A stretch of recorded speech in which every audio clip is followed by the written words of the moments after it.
बागवानी मंत्री जगत सिंह नेगी ने मीडिया से बातचीत में महाराष्ट्र के उप मुख्यमंत्री अजित पवार के विमान हादसे में निधन पर गहरा शोक व्यक्त किया। उन्होंने कहा कि अजित पवार बड़े कद के नेता थे और 2 बार महाराष्ट्र के उप मुख्यमंत्री रह चुके थे। वे सरकार के कई महत्वपूर्ण पदों पर सेवाएं दे चुके थे।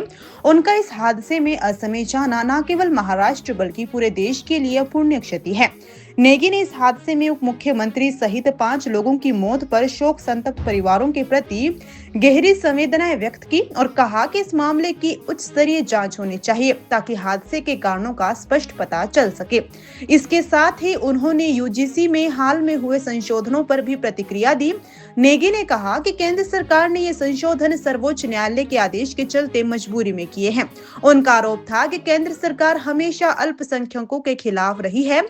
उन्होंने कहा कि यूजीसी को लेकर हो रहे आंदोलन भाजपा की सोची समझी रणनीति का हिस्सा है। इनके माध्यम से एबीवीपी और उनसे जुड़ी संस्थाएं इस मुद्दे को जानबूझकर तूल दे रही है। लंबे समय से यूनिवर्सिटीज़ में और कॉलेजेस में, खासकर प्रोफेशनल कॉलेजेस में जो है माइनॉरिटी जो कम्युनिटी के जो स्टूडेंट्स हैं उनके साथ हर प्रकार का भेदभाव किया जा रहा था और ये जो है बहुत जो है चरम पे पहुंच गया भेदभाव।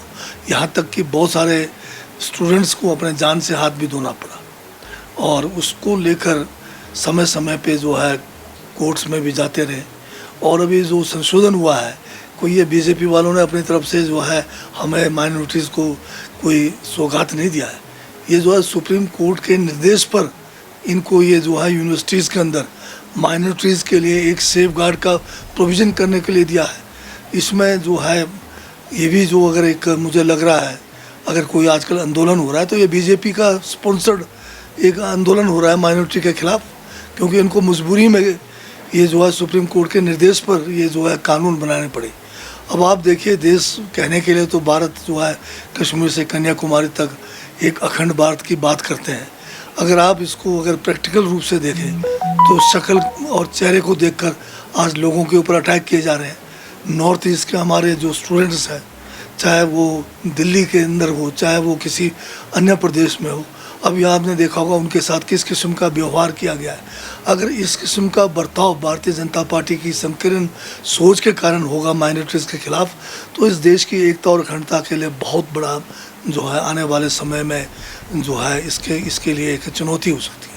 यानी संशोधन जो आप कह रहे हैं सही नहीं है? नहीं, संशोधन सही है, पर इसका जो एजिटेशन खुद करा रही है सरकार बीजेपी के एबीपी के द्वारा, क्योंकि ये जो खुद इन्होंने अपनी तरफ से थोड़ी बनाया है, इनको मजबूरी में ये संशोधन लाना पड़ा। सुप्रीम कोर्ट ने कहा कि माइनॉरिटीज़ की सुरक्षा जो है सरकार की जिम्मेवारी है, कानून बना के लाइए। अब कानून तो बनाना पड़ा मजबूरी में। अब जो है फिर अपनी जो इनकी जो संस्थाएं हैं आगे, इनके फ्रंटल ऑर्गेनाइजेशंस हैं जिसमें एबीपी है, दूसरे लोग हैं, ये सारे इस माइनॉरिटियों का जो है विरोध कर रहे हैं। इसमें कहाँ है कि मेजॉरिटी वालों को इससे क्या तकलीफ होगा। अब जैसे एंटी रैगिंग के सेल्स बने हुए हैं, उस तरह से एंटी अगर कोई माइनॉरिटी कोई बात होती है उसके लिए सेल है, जो गलत करेगा तो उस सेल के द्वारा उसको जो है जो भी उनके खिलाफ कार्रवाई की जाएगी। तो जो गलत नहीं होगा तो ये काम होगा ही नहीं कुछ भी उनके खिलाफ। यूनियन बजट से कोई ज़्यादा उम्मीद तो है नहीं अभी, पर हिमाचल के संदर्भ में हम ज़रूर इंतज़ार करेंगे कि 16 जो फाइनेंस है उससे कितना हमें राहत मिले या ना मिले, वो भी अब एक आने वाले समय में मालूम होगा। पर हमारा ये कहना है कि पिछले कुछ सालों से जब से कांग्रेस की सरकार बनी है, केंद्र सरकार जो है हमारे साथ भेदभाव के कर रही है, चाहे आपदा के समय हो, चाहे हमारा जीएसटी का हमारा शेयर है, चाहे रेवेन्यू डेफिसिट ग्रांट है, चाहे हमारा एक्सटर्नल बोरिंग के ऊपर जो हमें जो है इन्होंने एक किस्म से पाबंद किया है क्योंकि हमने ओपीएस को लागू किया है।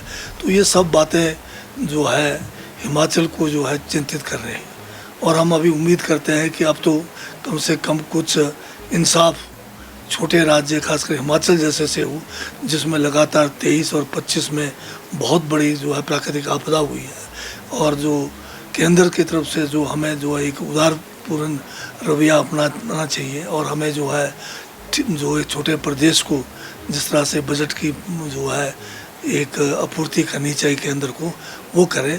उसके हम उम्मीद करते हैं कि कुछ मिले, रेलवे में कुछ मिले, कुछ हमें जो है बागवानी और कृषि के लिए अलग से कोई कुछ मिले, क्योंकि ये शांत प्रदेश है। यहाँ पर सब कुछ होने के बावजूद हमें जो केंद्र की तरफ से एक सहयोग नहीं मिल रहा है। अब तो मनरेगा जो है, महात्मा गांधी राष्ट्रीय रोजगार गारंटी योजना, उसको भी इन्होंने पटरी से उतार दिया है। तो बहुत सारी जो है समस्याएं हैं हिमाचल जैसे छोटे शांत प्रदेश को, और केंद्र में फिर सरकार जो है दूसरी पार्टी की होने के कारण हमारे लिए उदासीन रवैया तो अपनाए हुए हैं। तो उम्मीद करते हैं कि देखते हैं 1 तारीख को कुछ परिवर्तन होता है या वही जो है लकीर की फकीर वाली बात होती है। हाँ, ये बहुत ही दुखद समाचार है कि विमान हादसे में वो और 5 लोग अन्य की जान चली गई है। और अजीत पवार लंबे समय से जो है महाराष्ट्र में कदावर लीडर रहे हैं, 6 बार के उप मुख्यमंत्री रहे हैं, और भी जो है विभिन्न जो है सरकार में पदों पे रहे हैं। तो ये निधन वाकई महाराष्ट्र के लिए भी एक बहुत बड़ी क्षति है, देश के लिए भी है। और जो इनके परिवारजन हैं और दिवंगत आत्माएं हैं, सबकी शांति के लिए मैं जो है प्रार्थना करता हूं, और इनके परिवार जो है इस दुख को झेलने के लिए उनको प्रभु शक्ति दे।